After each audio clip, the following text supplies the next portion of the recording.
여러분, 십자가의 은혜로 기뻐하자. 우리 가정을 아름다운 가정으로 세우자. 여러분, 강단에서 이렇게 선포하지만 저와 여러분들의 삶의 현실을 보면 참 녹록하지 않습니다. 그러면 긴 병마와 싸우시는 분들이 있습니다. 또 갑작스럽게 사고와 사건 속에 휘말리시는 분들이 있어요. 또 어떤 분들은 생존의 무게에 짓눌려서 하루하루를 버티는 것조차 무거우신 분들이 있습니다. 그래서 자기 자신들에게 허락된 그 제한적인 어려움 속에서 여러분, 그 영적인 그 신앙을 지켜내려고 몸부림치시는 분들이 적지 않았을 것입니다. 또 우리 청년들은 밤새워 공부하고 또 비전을 가지고 준비하면서 불확실한 미래와 싸워 오늘 이 자리까지 나왔습니다. 여러분, 이토록 치열하고 막막한 현실에서 기쁨을 말하고 영원한 본향을 꿈꾼다라고 하는 것, 어쩌면 여러분 뜬구름 잡는 소리일지 모르겠습니다. 종교적인 자기 체면일지 모르겠습니다. 말씀이 그저 허공을 치는 소리로 끝나지 않기 위해서 여러분, 오늘 이 성경 말씀이 저와 여러분들에게 어떠한 의도를 가지고 분명하게 말씀하고 있는지, 무엇이 진짜 복음의 능력인지 오늘 확인되는 오늘 귀한 이 자리에 들 수 있길 주님의 이름으로 축원합니다. 말씀을 열면서 우리 기독교 역사에 기록된 한 어머니의 편지를 소개하길 원합니다. 1758년입니다. 조금 오래된 이야기입니다. 미국의 영적 대각성을 이끈 위대한 신학자였죠. 조나단 에드워즈입니다. 그분이 프린스턴 대학교 총장에 취임한 지 한 달 만에 전염병으로 세상을 떠납니다. 그런데 11명의 자녀를 키우던 아내 사라 에드워즈에게 이것은 정말 하늘이 무너지는 듯한 재앙과 같은 사건이었죠. 이 남편의 부음을 들은 그녀가 딸 에스더에게 남긴 편지 내용이 이렇습니다. 한번 들어보시길 바랍니다. 나의 사랑하는 딸, 거룩하시고 선하신 하나님께서 우리 가정에 어둡고 캄캄한 구름을 덮으셨구나. 너는 위대한 아버지, 그 아버지는 이 세상을 떠났다. 그러나 딸아, 나의 하나님은 여전히 살아 계신단다. 그리고 그분은 여전히 나의 온 마음을 지키고 계신단다. 우리는 오직 주님 안에서만 온전히 기뻐할 수 있단다. 여러분, 그녀는 참혹한 현실을 부정하지 않았습니다. 아프지 않은 척 연기하지도 않았습니다. 그러나 뼈가 부서지는 상실 속에서도 내 인생이 무너져 내려도 창조주 하나님 한 분만큼은 결코 나를 떠나지 않으신다. 이 명확한 명제를 믿음으로써, 그리고 그것을 자녀에게 편지함으로써 그 자녀의 영혼 속에 깊숙이 새겨 넣었다라고 하는 것이죠.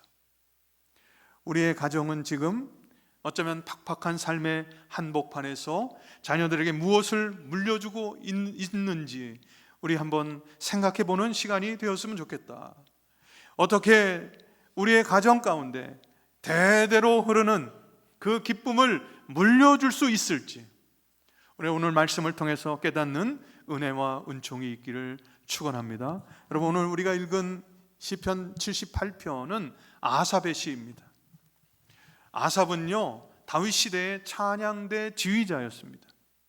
그러나 그는 결코 온실 속의 화초와 같은 사람이 아니었어요.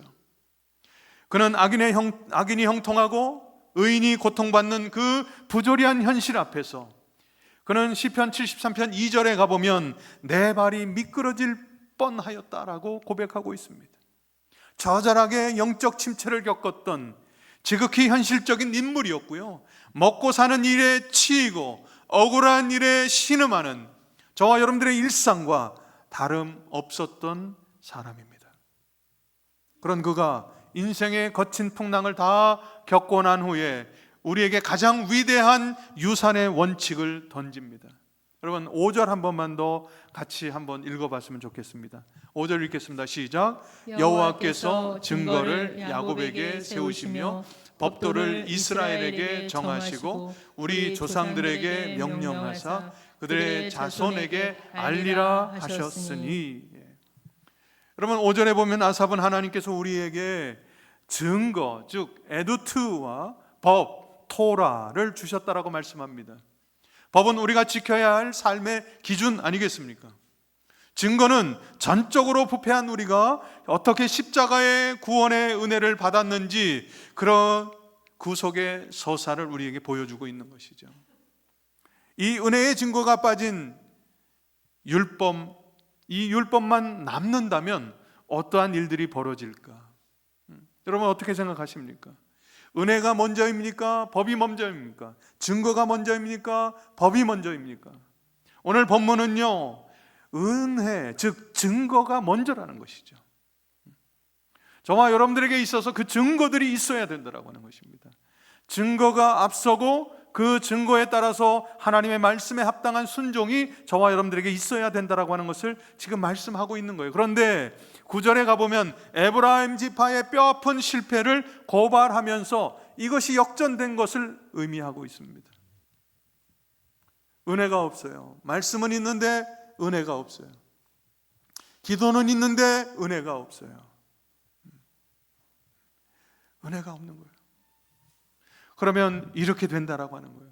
여러분 우리 9절을 한번 다 같이 읽어봤으면 좋겠습니다. 시작. 에브라임 자손은 무기를 갖추며 활을 가졌으나 전쟁의 날에 물러갔도다. 여러분 이 말씀이 어떻게 다가오십니까? 여러분 에브라임은요 이스라엘 지파 중에서 가장 강력한 지파였어요. 부모들은 자녀의 손에 최고의 활, 무기를 쥐어줬습니다. 세상의 기준으로 완벽한 시대를 뛰어넘는 그 강력한 무기를 가졌어요. 그런데 여러분 치열한 영적 전쟁이 벌어지자 그들은 어떻게 됐다고요? 가장 먼저 도망쳤어요. 이유가 무엇일까요? 우리가 읽진 않았지만 우리 앞에 화면을 보시고 11절 한 번만 더 다 같이 한번 읽어보십시다. 시작. 여호와께서 행하신 것과 그들에게 보이신 기이한 일을 잊었도다. 여러분 그 에브라임 지파 겉으로 보기에는 무기를 장착하고 뭔가 힘이 있는 것 같았는데 정작 영적 전쟁이 벌어지니까 도망쳤어요. 왜 그렇죠? 하나님께서 행하신 것들과 하나님께서 보여주신 그 증거들을 에두트 증거들을 잃어버렸다라고 하는 것이죠.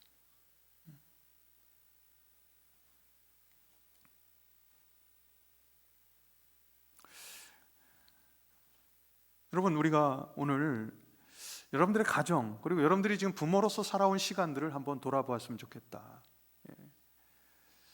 여러분 이것이 인간의 긍정적인 사고방식이나 의지력에서 짜낸다고 여러분 그들에게 좋은 화를 지어줬다고 그들에게 좋은 것을 줬다고 여러분 그들이 무언가를 잘한다라고 하는 착각에서 우리가 벗어나야 된다라고 하는 것이죠. 지금 시편 기자는 이 에브라임의 그 실질적인 삶의 모습을 보여주고 있어요. 그들이 어떻게 세상에 보기에 좋은 것을 가졌음에도 불구하고 어떻게 영적인 전쟁에서 전투에서 참혹하게 패배했는지를 보여주고 있다고 하는 것이죠. 그런데 여러분 우리가 신앙생활 한다라고 하는 것은 무언가 좋은 것을 가지려고 몸부림치는 게 아니지 않습니까? 우리가 믿으려고 하고 정말 복음 앞에 사로잡히려고 하면 할수록 우리는 어떻게 보면 인생이 더 힘들어져요.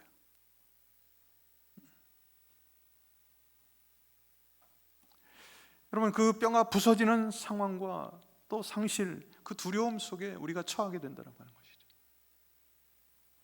그렇다면 여러분 어떻게 그 어려움 속에서 우리가 하나님의 자녀답게 하나님의 백성답게 어떻게 그 영적인 전쟁에서 우리가 살아남고 그 전쟁을 승리로 이끌어갈 수 있을까?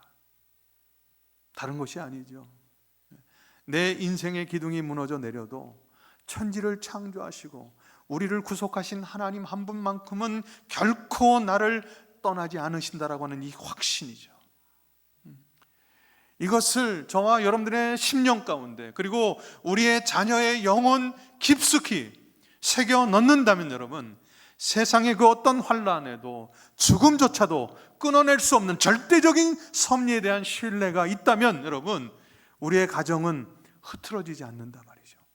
우리의 자녀들은요, 그 좋은 것을 들고 뒷걸음질치며 무기력하게 인생을 살아가지 않는다라고 하는 것입니다.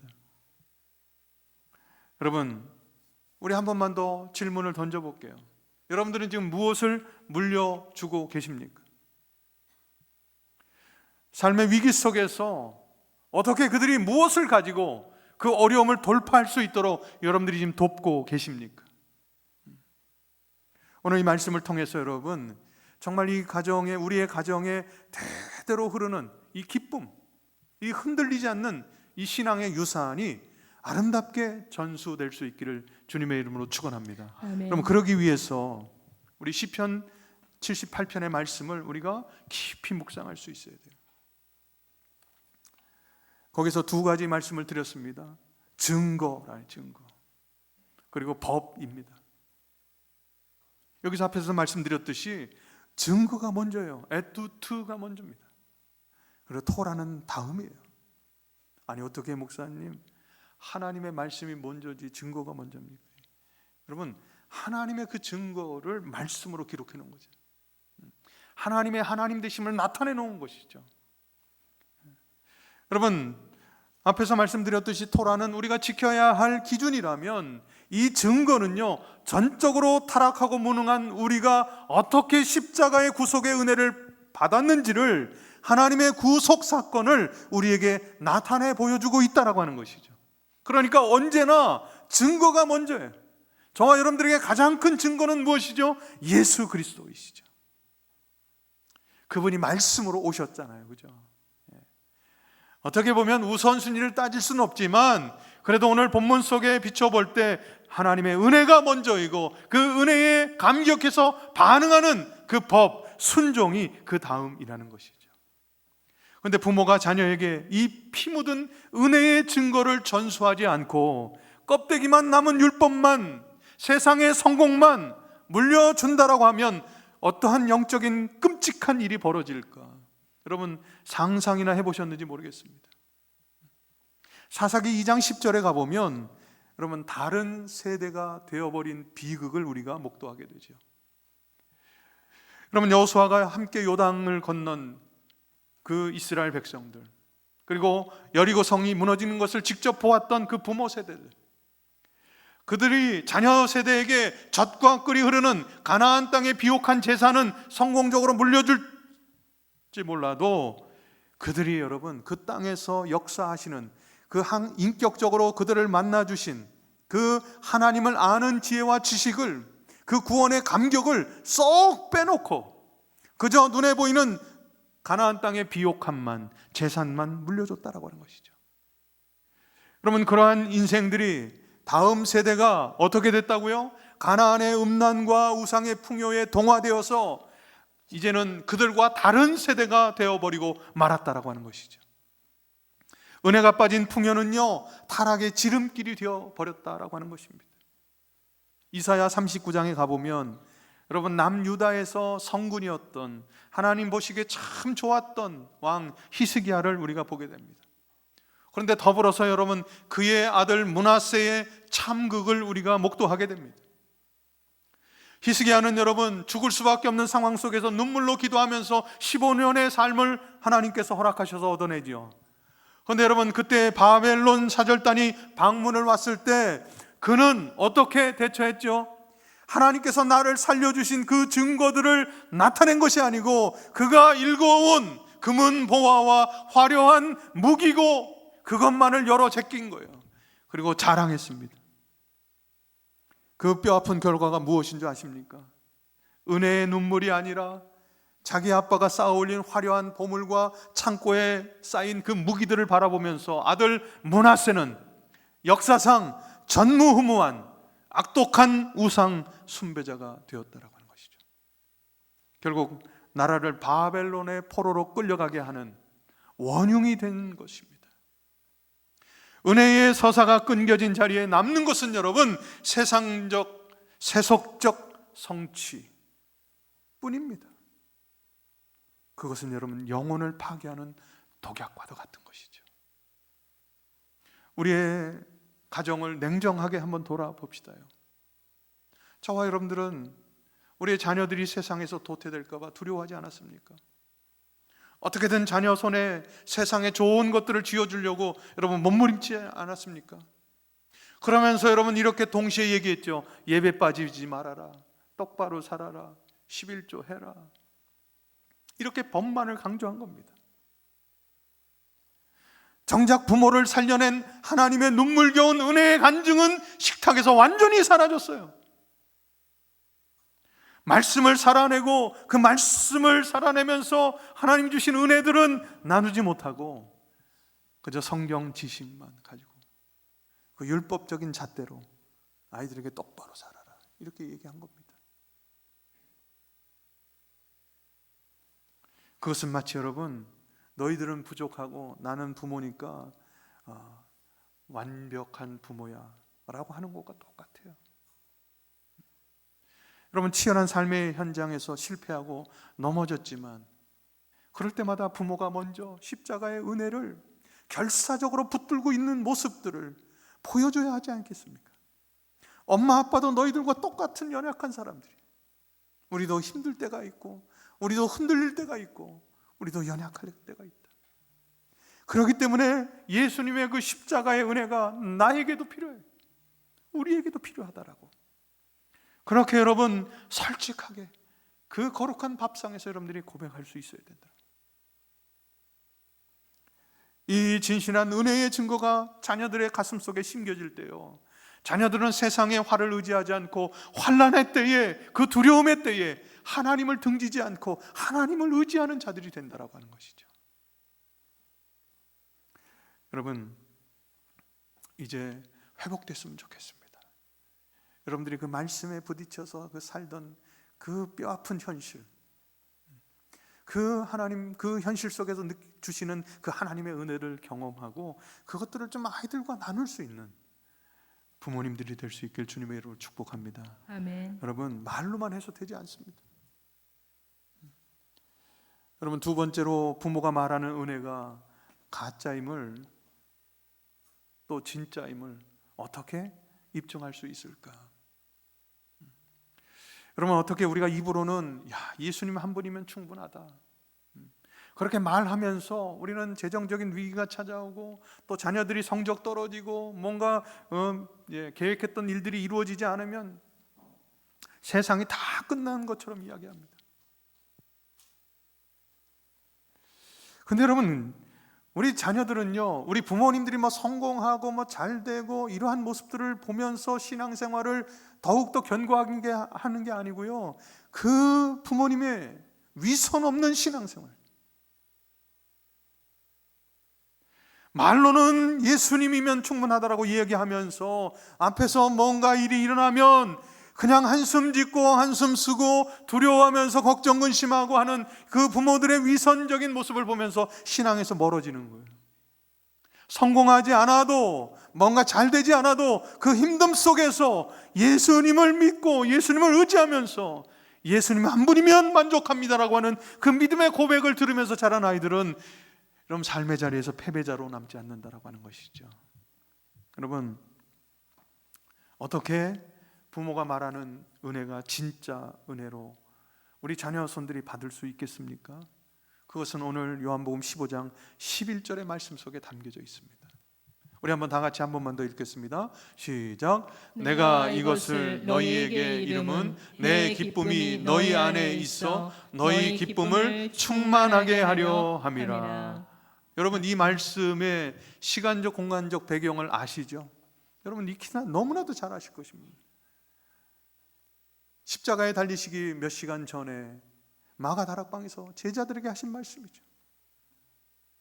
배신을 당할 것을 알고서도 그 십자가에서 찢어지는 고통을 당하실 것을 아시면서도 우리 주님께서 제자들에게 억지로 웃어라 감정의 노동을 하는 것이 아니고요, 그 십자가의 고통 앞에서조차도 창조주 하나님이 나를 꽉 붙들고 계신다라고 하는 이 언약적 연합을 확신하셨기 때문에 예수님은 그 절대적인 평안에서 이 기쁨의 소식을 제자들에게 전수할 수 있었던 것이죠. 여러분, 직장에서 부당한 해고를 당한 한 아버지가 있었습니다. 여러분, 속이 썩어 문드러지지 않겠습니까? 가족들 앞에서 억지로 웃을 수도 없습니다. 함께 밥을 먹을 수도 없습니다. 그럼 그냥 그렇게 해야 되는 것입니까? 아니죠. 자녀들이 속인다고 속아 넘어가질 않아요. 아빠의 그 얼굴빛, 그 눈초리, 힘없고 매가 없는 그 모습들, 자녀들이 눈치가 얼마나 빨라요. 그렇게 감춘다고 감춰지는 것이 아닙니다. 엄마도 마찬가지고요. 그렇다고 해서 울지 말라는 소리도 아니고요. 그렇다고 해서 그 답답한 심정을 그냥 꼭 누르고 화병 생기라는 게 아니고요. 그러면 그날 밤에 이런 아빠면 어떻겠습니까? 그렇게 자녀들이 방문을 닫고 들어갔을 때 아버지가 조용히 기도로 하나님 앞에 서는 거예요. 하나님 참 원통합니다. 그러나 내 인생의 주권이 세상에 있지 않고 하나님께 있음을 믿습니다. 나를 구원하신 십자가 은혜로 인해 나는 여전히 안전함을 믿습니다. 하나님 인도해 주십시오. 하나님께 모든 것을 맡깁니다. 상황은 나아지지 않고 그저 아버지는 눈물을 흘린 것뿐인 것 같지만 그 처절한 눈물 끝에 십자가를 향한 신뢰가 있었기 때문에 여러분, 그 자녀들은 그 아버지의 기도를, 그 잔잔한 기도를 듣고요, 그 세상 속에서 진짜 기쁨이 무엇인지, 진짜 믿음이 무엇인지 그 자녀들은 그것을 먹고 자라게 된다. 여러분, 자녀들은 승승장구하는 부모가 아니라 눈물겨운 연약함 속에서도 끝끝내 평안을 회복하는 그 뒷모습 있지 않습니까? 그 모습을 바라보면서 살아계신 하나님을 바라보게 되고 믿게 된다라고 하는 것이죠. 여러분, 이 현실을 짓누르는 고통과 미래의 불안 속에서도 어떻게 우리가 기쁨을 잃지 않고, 그렇다면 참된 부모로서, 성도로서 믿음을 잃지 않고 기쁨을 잃지 않고 살아갈 수 있을까? 그것은 여러분, 여기에 있습니다. 우리의 정체성, 저와 여러분들의 정체성이 무엇인가?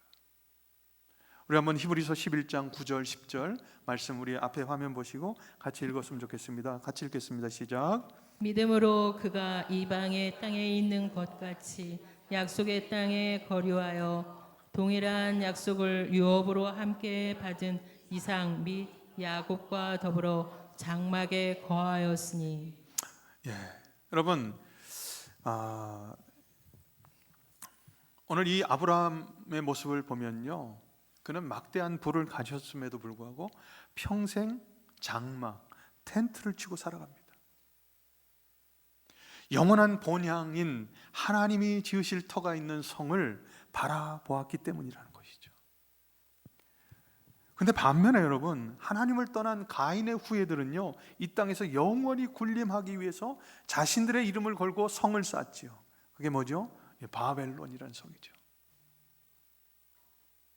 여러분, 이 세상을 우리가 영원히 살아갈 것처럼 그 성을 쌓으면서 그것이 우리의 인생의 목적지인 것처럼 그렇게 살아간다면 우리는 단 하루도 기뻐할 수가 없습니다.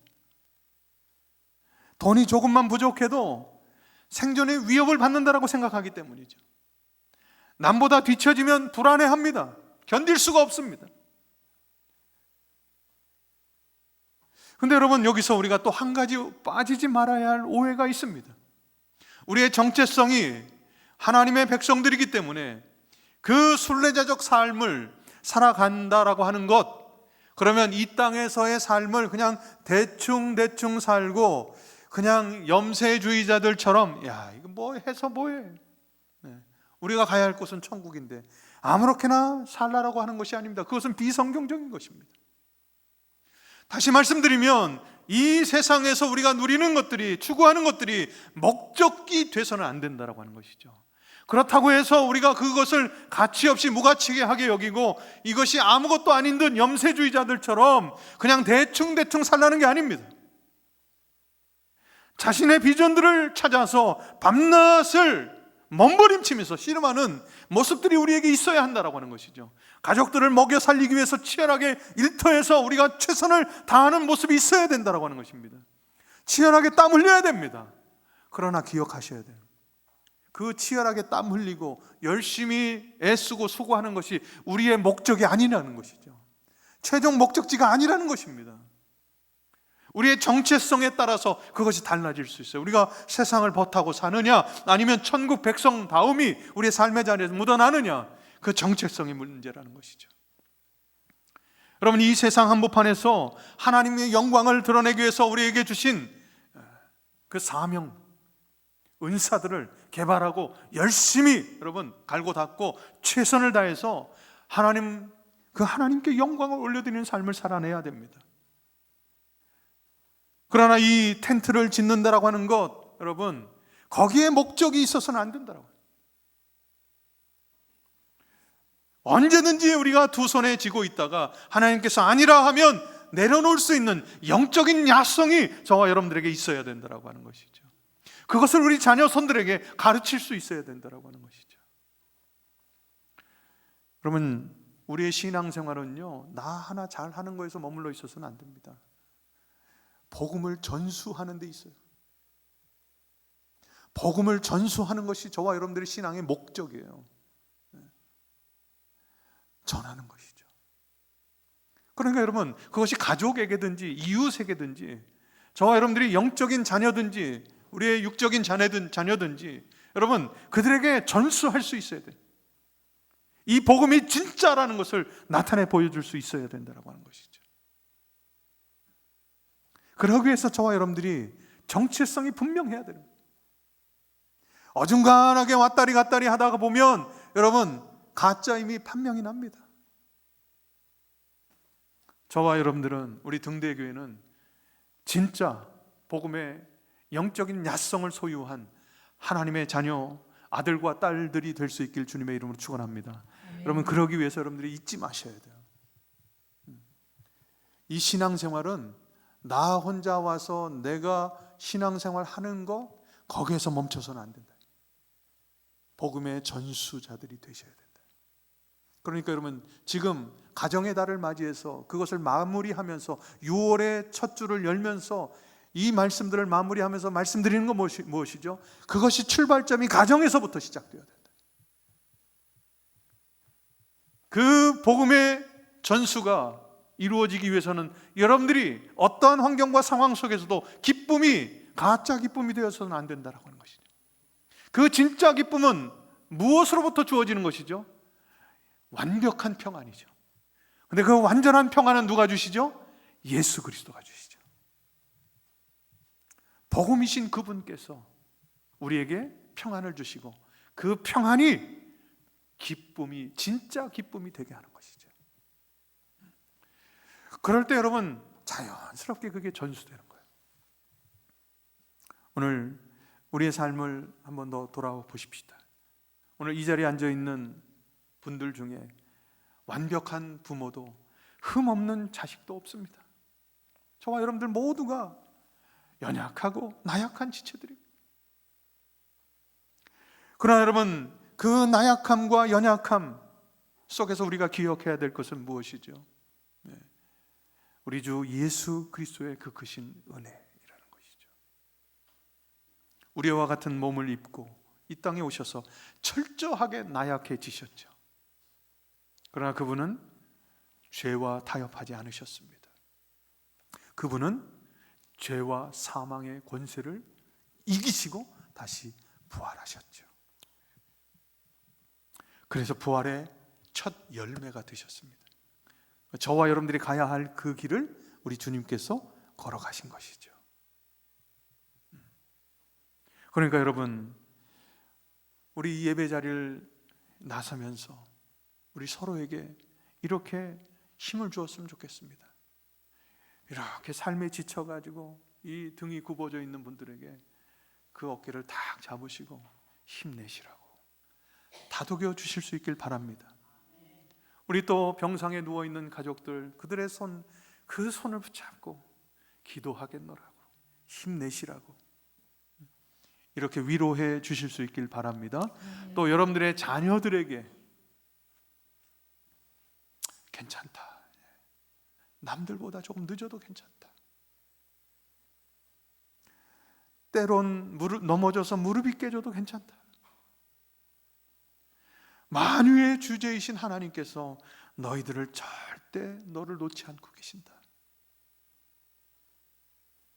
또 우리 부모님들께 이렇게 위로해 줬으면 좋겠어요.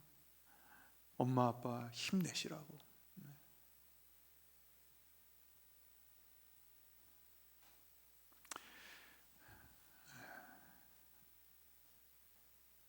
여러분, 오늘 결론과 같은 문구가 앞에 있습니다. 우리 한번 다 같이 읽었으면 좋겠습니다. 시작. 만유의 주제이신 하나님께서 너를 절대 놓지 않으신다.